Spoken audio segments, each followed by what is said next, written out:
Hey, everybody. Welcome to another episode of React Roundup. I am your host today, Paige Niedringhaus, and we are joined by our panelists, TJ Van Tol. Hey, everyone. And our special guest, Andrey G.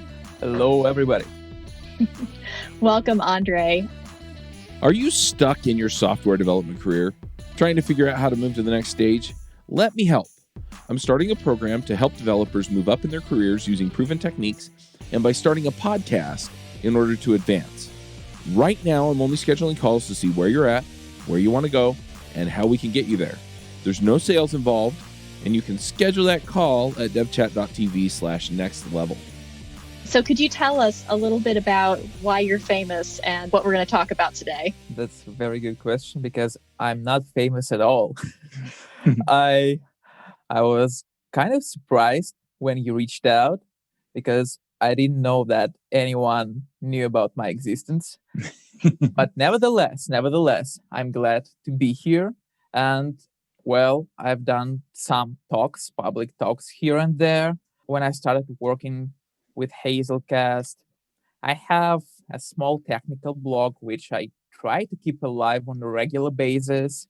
So it's like, when I have a couple of weeks of time, I can write several posts at once, and then it's going to be silence for the next half a year. And I think I missed the general introduction. I like thinking of myself as a full stack TypeScript and JavaScript developer. So I like digging deep into things. And when I find something interesting, something that surprises me, I try to unravel that thingy and write a short blog post about it, or maybe not so short.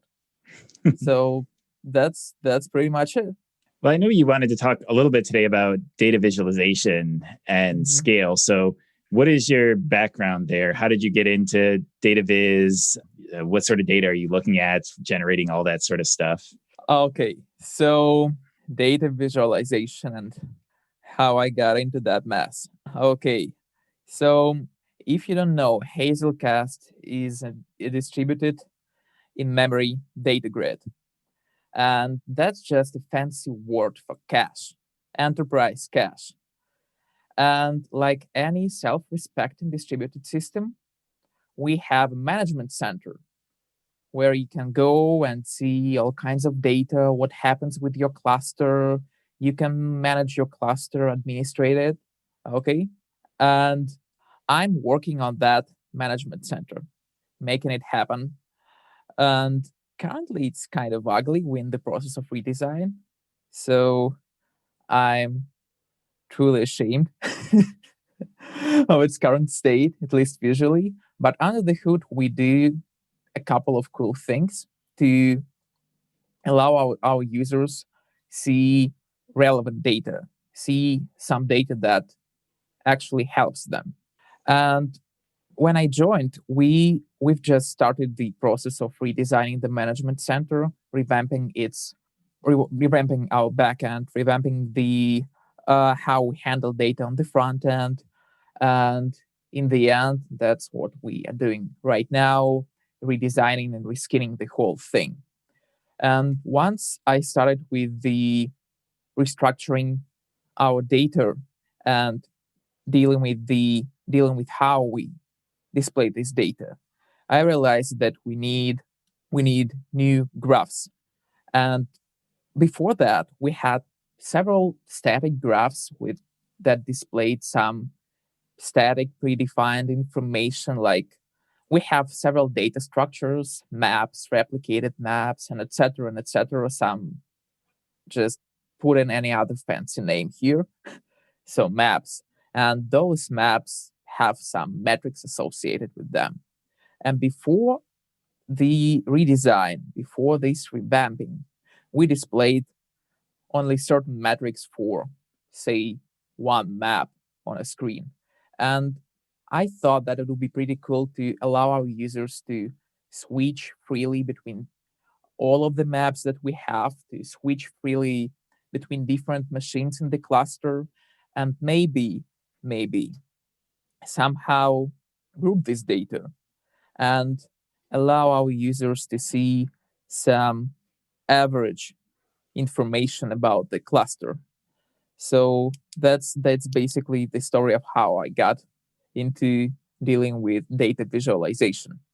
You say dealing with it at scale. Do you have any examples? Like, how big of data are we talking about? Do you have any impressive numbers that you could throw out? Yeah, I'm not sure if it's impressive, but I think our largest cluster, at least that we know of, is of 150 machines. And on every machine, we collect at least 700 something metrics. So that would be what? Around 7,000 metrics from all of the machines. I think that's large scale enough. Yeah, that's quite a bit of data. I would agree.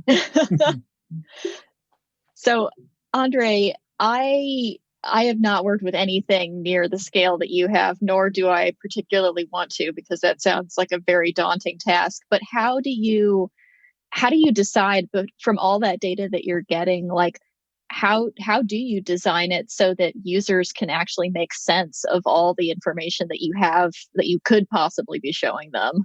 That question I asked myself when I started working on that data, when I started working on that visualization.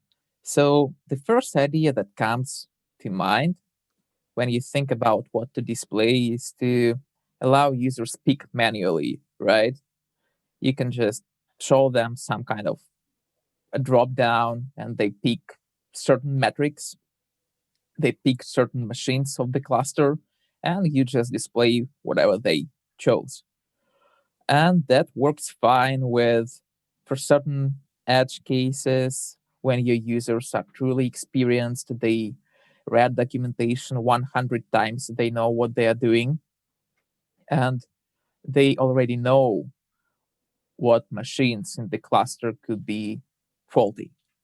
But the real question here is that what should we do with the rest of the users? And that would be like 98% of our user base. And even I myself, I don't think I know our core product in memory data grid that well to be considered an experienced user. It's just we have so many metrics, so many knobs and toggles that you can switch, and that could affect the result. So I started thinking about it. What our users really want to see? What's the real purpose of monitoring? And to answer that question, I thought that first we have to identify the groups of our users. And at this point, I see that we have two major groups out there. It's cluster admins or cluster support, and that monitor some real live production clusters. And we have developers who just play with IMDG, who just have some developer instance of IMDG running somewhere, and they want to access the data fast and easily, just to debug something quickly and forget about it. And if we dig further, then we could also split these groups kind of differently. Experienced users, they're like maybe 2 or 5% of our user base, and they are the ones that probably won't need our management center at all. They could use raw APIs, and now with the release of Hazelcast 4.0, we support Prometheus exporter, and you could hook it up to Grafana. So probably these users, they won't need our management center and this widget at all. So we really care about 95% of our casual users. And for those users, we have to somehow help. We have to help them to identify the machines that are faulty or that are behaving abnormally.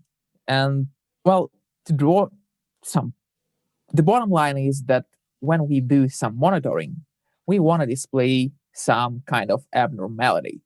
And that leads us to another question: how exactly we should display this abnormality, right? How do we find it?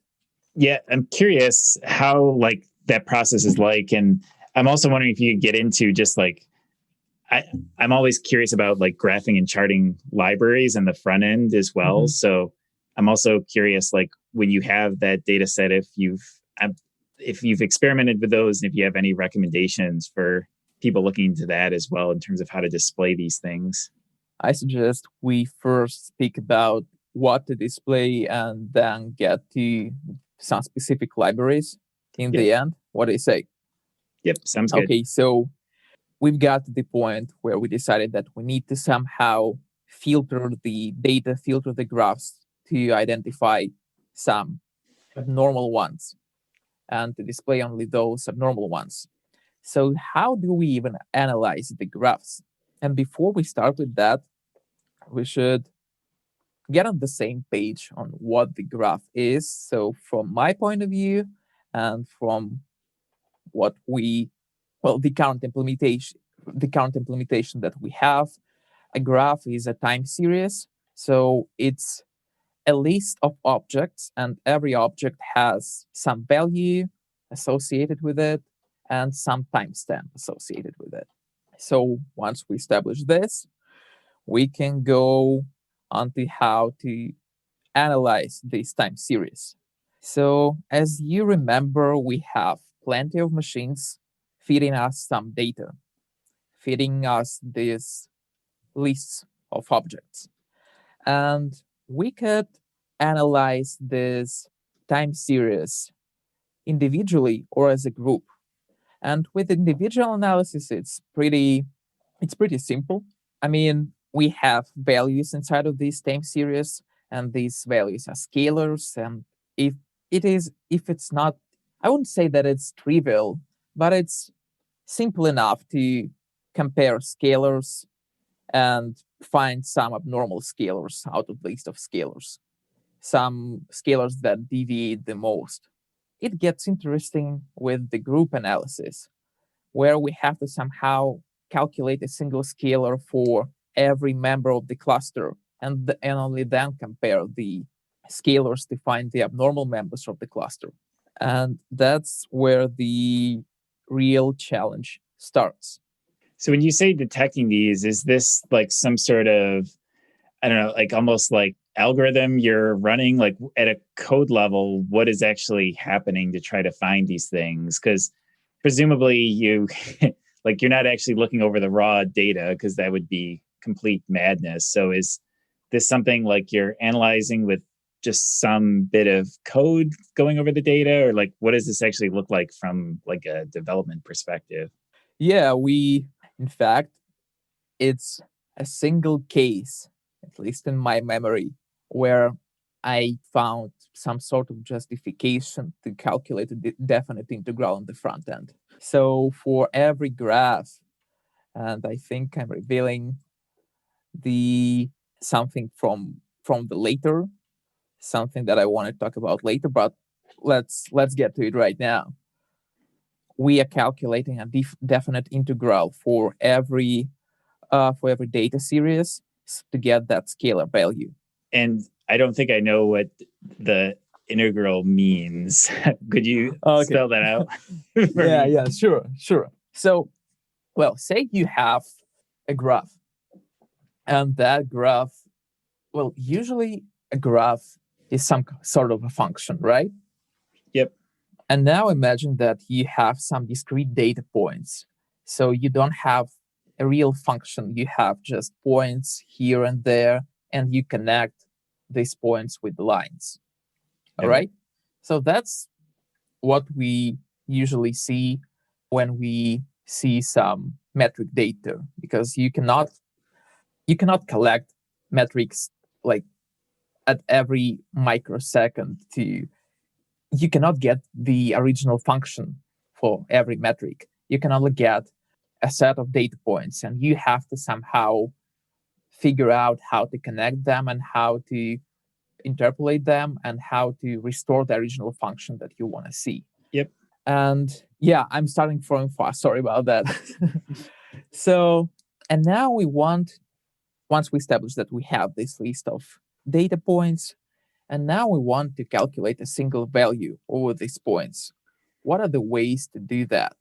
And I think the most straightforward way to calculate some meaningful scalar out of the list of scalars basically is an average, is arithmetical average, right? You just sum them all together and divide it by the number of elements. And the problem here is that your metric points, your data points could deviate significantly for a variety of reasons. For example, it's CPU that we are measuring. And for a long period of time, you had more or less stable CPU around 30%, and then all of a sudden it jumps to 90 and goes back. So that 90 is going to significantly affect the average that we're going to calculate, right? Yep. So that's where we start thinking about medians. So what a median is? Well, imagine the same. Well, in case with medians, I think I have a better example. So, for example, your friend John has $1 million, and It's you a and good I and friend. Paige have, yeah, it's a very good friend. And you and I and Paige have zero. So, on average, each one of us has 350,000. And on median, uh, we all have zero. So a median is like when you have a list of values, sort them in ascending order, and then select the middle value in the middle of this list. So median basically helps you to eliminate all those outliers so they do not affect the resulting calculation of your average. And now we're getting to the integral and why we even decided to do the integral and what it is. So the problem with arithmetic average and median is that it doesn't involve the time factor. So when you look at the graph and you have some data points on that graph, these data points have some values on the y-axis and some values on the x-axis. And when you calculate arithmetic average or median, those calculations doesn't include the values on the x-axis at all. And that means that potentially you could have two different graphs, completely different, and they would have the same averages or the same medians. And that's where definite integral comes into play. So what is an integral? Basically, it's a square, it's an area under the graph. So the area under the graph, it's going to change in that case where you have all the same values on the y-axis and different values on the x-axis. So if you calculate the area under the graph, it is going to incorporate the time factor. And that's why we decided to. So basically, what we do is we calculate the area under each trapezoid that is formed with two dots on the screen, and then we sum the areas of every trapezoid that is formed with every pair of dots in your graph. Gotcha. Have you ever wondered if you could be offering a faster, less buggy experience for your customers? I mean, let's face it, the only way you're going to know that is by actually running it on production. So go figure it out, right? You run it on production, but you need something plugged in so that you can find out where those issues are, where it's slowing down, where it's having bugs. You need something like that there. And Raygun is awesome at this. They just added the performance monitoring, which is really slick, and it works like a breeze. I love it. I love it. It's like you get the ray gun and you zap the bugs. Anyway, definitely go check it out. It's going to save you a ton of time, a ton of money, a ton of sanity. I mean, let's face it. Grepping through logs is no fun, and having people not able to tell you that it's too slow because they got sidetracked into Twitter is also not fun. So go check out Raygun. They are definitely going to help you out. There are thousands of customer-centric, customer-focused software companies who use Raygun every day to deliver great experiences for their customers. And if you go to Raygun and you use our link, you can get a 14-day free trial. So you can go check that out at reactroundup.com/Raygun. Do you have, I'm curious, getting into this, do you have any background in like math or statistics? Because it sounds like this very quickly can go beyond the realm of like what your average JavaScript developer would be exposed to, right? Like this isn't like in web development 101 for sure. So I'm curious if you have some background there that would help with this. Or data science. Yeah, even better. Yeah. Nope. Only I've got my bachelor's. That's it. And yeah, some background with statistics that would definitely help to. I don't think it's going to help too much at this point where we have some basic filters for our widget, but later on, I think we could add some more sophisticated filtering and basically predict which members of the cluster would be faulty or try to find different ways on how to identify abnormality. Yeah, and I just hope that all that verbal explanation of what an integral or a median or a mean was understandable at least, because I'm a visual person. I always like seeing things. So it's kind of hard for me to, I'm just trying to show in the air, drawing some graphs with my hands, and all of our listeners are not going to be able to see all of that. They'll just hear my breaking voice crying for help. I think you did a great job. It's definitely been a while since I've had to use mean, median, average. So you did a very good job recapping what those are for anybody who might be listening and not able to look up immediately and refresh themselves. But one thing that you mentioned a while back was that your team is in the process of reskinning this whole graph and all the things the users can see. So what are you using? Are you using like D3, or I don't even know what other graphing packages or like NPM things are out there for you? But are you using any of those, or are you kind of rebuilding it, completely custom? So you want to get on the topic of selecting some specific libraries, right? Sure. Okay. So we did some research, played with it, and decided to go with Chart.js.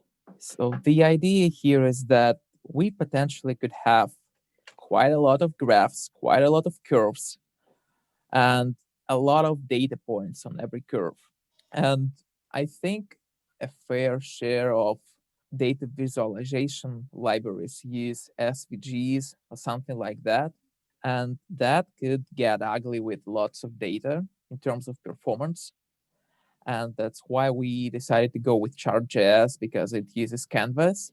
However, I heard that Canvas does not play really nice sometimes with Safari, but we got what we got, and maybe somebody will create a WebGL-based chart library at some point, and we'll migrate to that.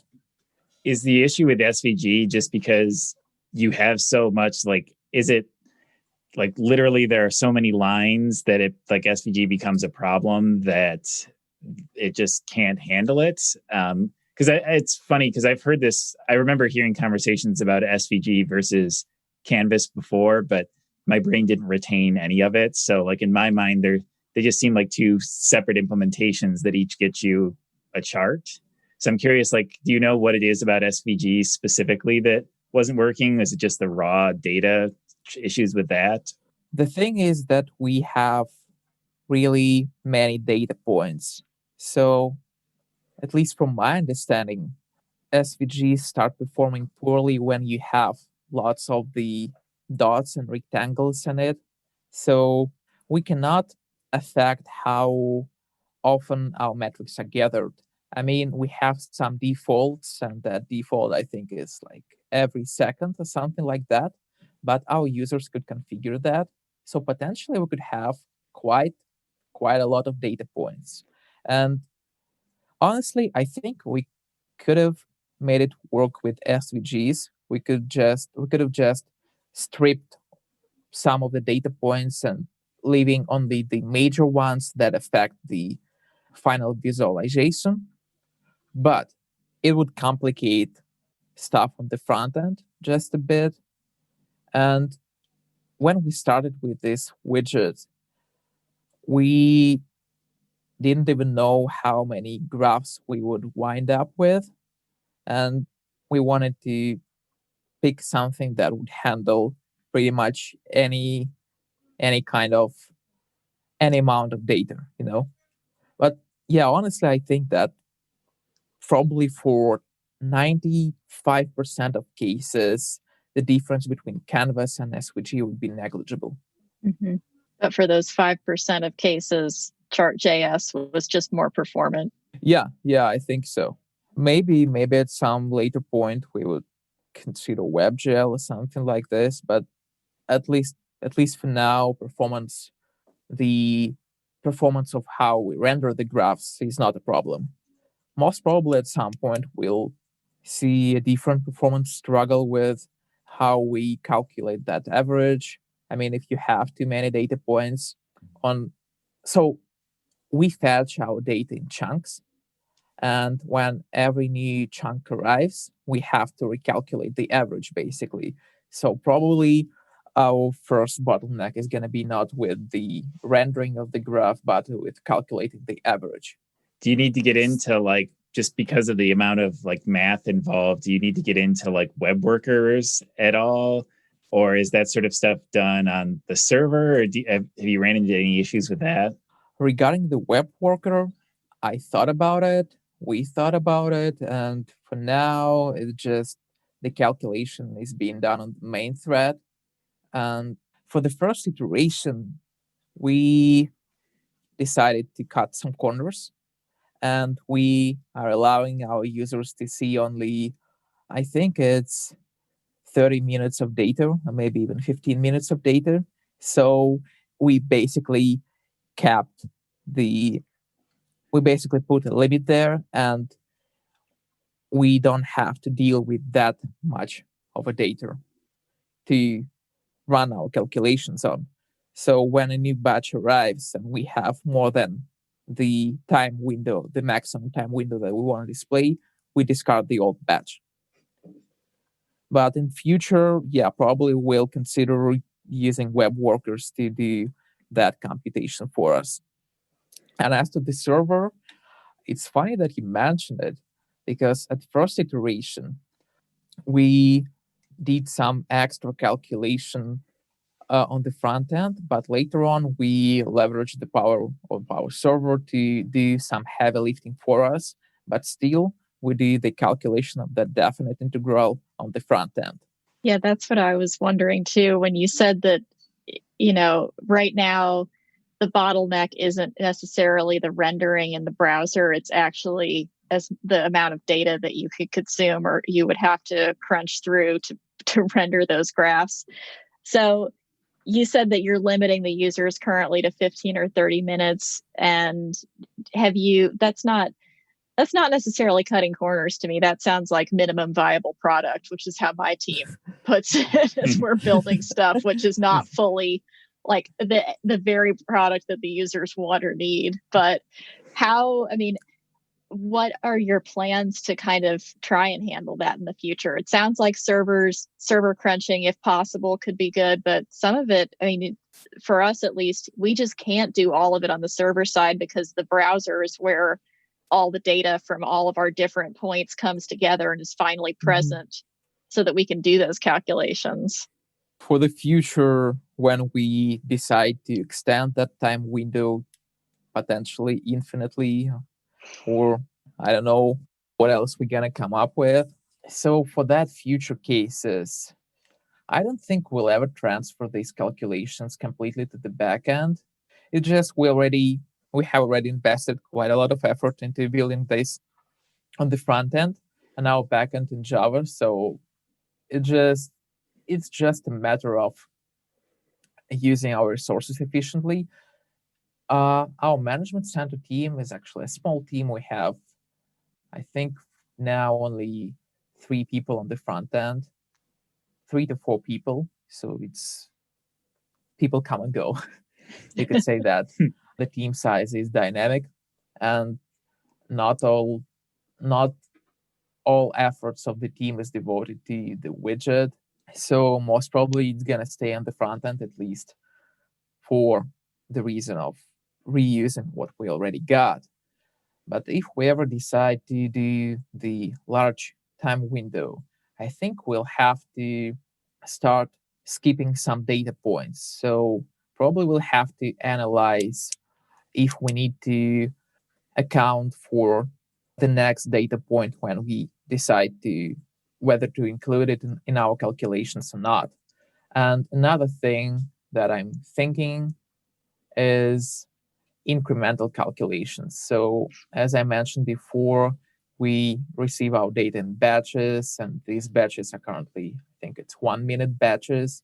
So basically we have a 1-minute lag when we display the data on the front end. The data is already on the server and we wait for 1 minute to display it.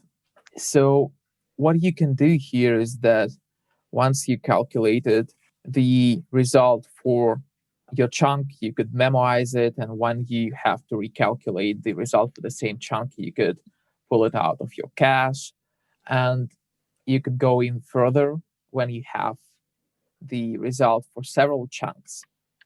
You could just build on top of that and do it and use the result of the previous calculation to increase the size, to increase the speed at which you calculate the final integral. As you remember, I mentioned that the integral is basically the area under the curve, and it's a sum of areas under every trapezoid that is formed by the 2 points.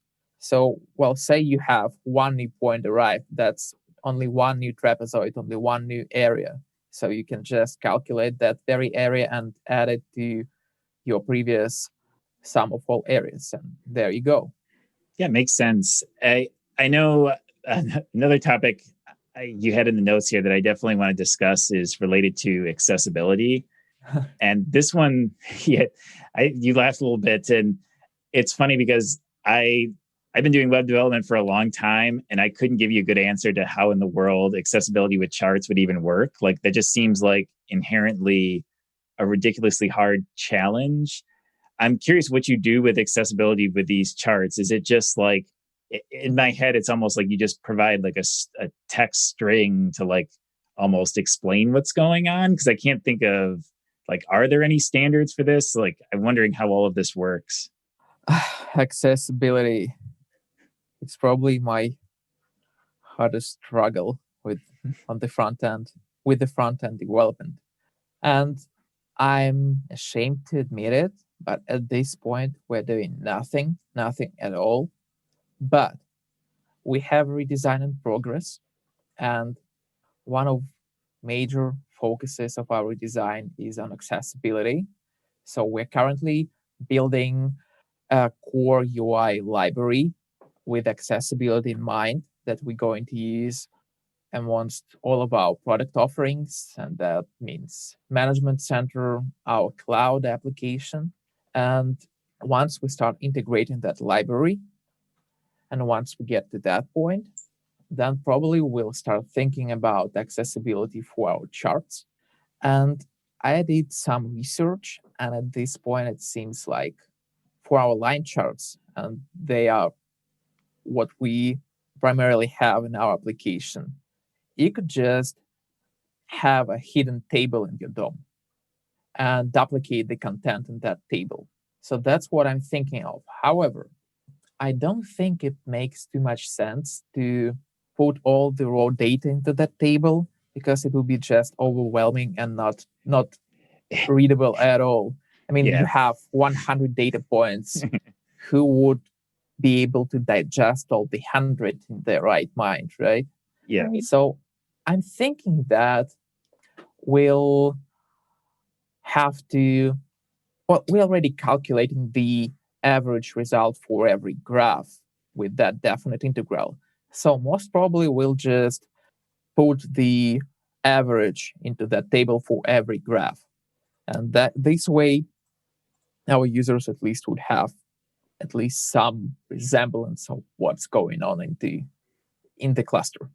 Yeah, because like you said, you mentioned earlier when trying to for mean and medium, like being hard to do not visually, and I think, I mean, one of the reasons we use graphs and charts is because they can convey something that's really hard to say through words. Mm-hmm. Like you can see a graph and chart and go like, oh, okay, I can see my CPU spiked here or something like that.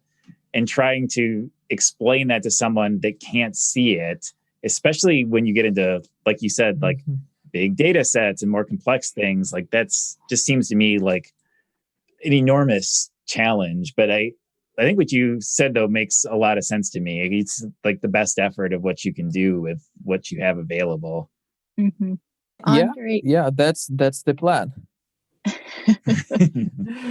So Andrey, is there anything that we haven't covered yet that you think is worth talking about? I think we could cover the actual filters that we use for our application if you're interested in that. Oh, definitely. So at this point, we decided that we want to satisfy both major groups of our users, experienced users and casual ones. So for our experienced users, we are offering that manual selection where you can just pick random members of your cluster and some random metrics that you want to see. It's useful when you have to do some retrospective, for example, to analyze some data from the past and to see why your cluster failed or something like that. We also offering peak top 3 and peak bottom 3 filters. And they are also meant for our, let's call them power users. So the idea here is to take each graph, find the maximum data point in every graph, and basically sort all these graphs based on this maximum data point with the maximum value, and display only the graphs that have the top 3 graphs from that selection. So this could help our power users to work with some metrics that do not have high volatility, that the metrics that do not have high deviation. And we're also offering average top 3 and average bottom 3 filters. And these are the ones that use the median that we talked about. So these filters, they follow the same algorithm, but instead of finding the absolute maximum value, we calculate a median for every graph, and then our users. So basically, it removes the volatility from the equation, and our users can see the data, can see the graphs that are abnormal based on their mean, not on their peak value. And so a single data point that's out of normal is not going to affect the resulting visualization. And for our casual users, we are offering outliers filter.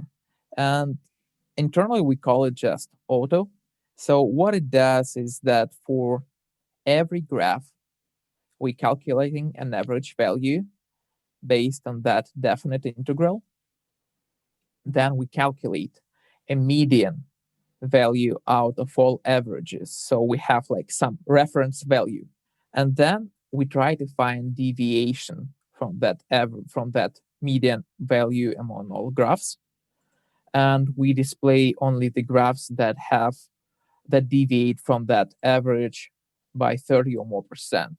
So this way, our users see that calculated median, so they know what the reference value is, and they also see any outliers that we potentially have in our system. Yeah, because I imagine from a monitoring perspective, thinking in terms of a casual user, chances are you only want to be in the monitoring software to like find out if something went wrong. At least that's what I would think. So exactly. like that's like unless you're a power user, you're just in to see like what went wrong, when did it go wrong, what do I do about it, sort of thing. Mm-hmm.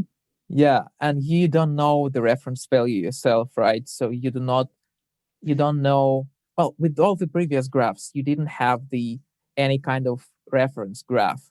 You just saw the values, and you didn't know if these values are okay or they are not okay. You just saw I don't know some what values. the baseline is. It's just some random Yes. servers. Who knows? And here you have that baseline. So that's what makes it cool.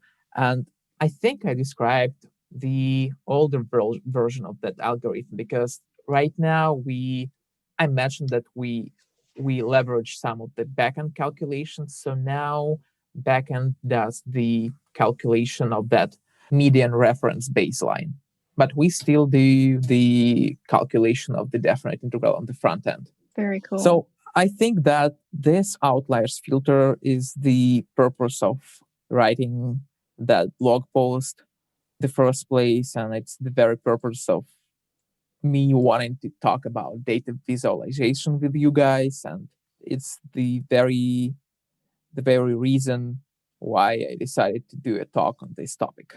And that's an incredibly useful and, very everybody who works in tech will experience that kind of thing. So being able to drill down quickly and find out, what went wrong, like TJ said, what spiked when it shouldn't have, is super useful and super helpful.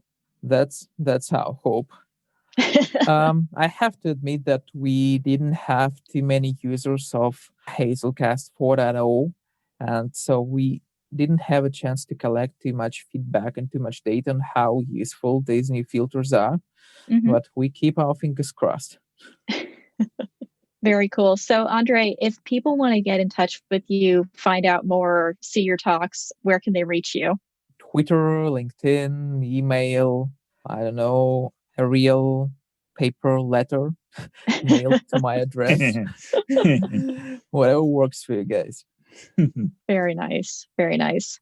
Hey, folks, if you love this podcast and would like to support the show, or if you wish you could listen without the sponsorship messages, then you're in luck. We're setting up new premium podcast feeds where you can get all of the episodes released after Christmas 2020 without the ads. Signing up will help us pay for editing and production, and you can go sign up at devchat.tv/premium.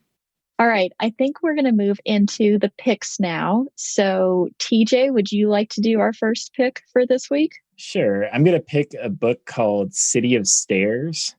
So it's a fantasy novel, and it's actually the first book in a trilogy. And I'm about halfway through it, and so far it's been super compelling. So I'm imagining I'm going to be reading the whole trilogy. But the basic premise is this fantasy world has a series of gods, but the gods are like sort of like Roman Greek gods, but they are real and they sort of interact with the world, and it creates an interesting dynamic. So it's been an interesting read so far. I'll probably report back if the rest of the trilogy is good, but that's my pick for this week.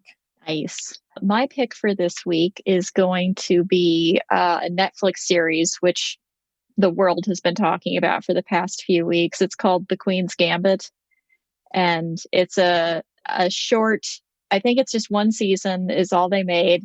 It's based on a novel about this woman who ended up being a chess prodigy, but it's so addictive. As soon as you start watching it, my husband and I went through it in like 2 days. It was just a weekend and we were done with it. And it was fantastic the whole way. It just really grips you in a way that I didn't expect chess could ever get me so interested in. And I bet that there's going to be so many people buying chess sets and playing chess over the holidays that wouldn't have otherwise. So I would highly recommend The Queen's Gambit if you have Netflix, and if not, checked it out. It's a really, really good series. Andrey, do you have anything that you'd like to pick? I don't really know. I think I would like to pick one of the older books, but it's still highly relevant.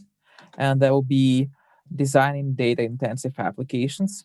It's an incredible book, and if you're interested in how modern applications that operate at scale are built, that's definitely a must read. Yeah, there's so many books that I think are exactly like you're talking about, where they were written quite a while ago, but everything that they cover still applies to modern software engineering for sure. Is it the book with the warthog on the cover? Because I'm trying to get the correct one to make sure we get it in the show notes for people. Oh, you put in a better link. Oh yeah, it is Nice. I think that's a warthog. I can't say I know for sure. Love O'Reilly for that. Well, very cool. Andrey, thanks so much for joining us. And we will see you guys all again on the next episode of React Roundup. Yeah, thanks. This was fun. Thank you for having me, guys, and have a good day. Hopefully it was useful and at least in some way for all of you guys. Absolutely. See you around. Bandwidth for this segment is provided by CacheFly, the world's fastest CDN. Deliver your content fast with CacheFly. Visit CACHEFLY.com to learn more.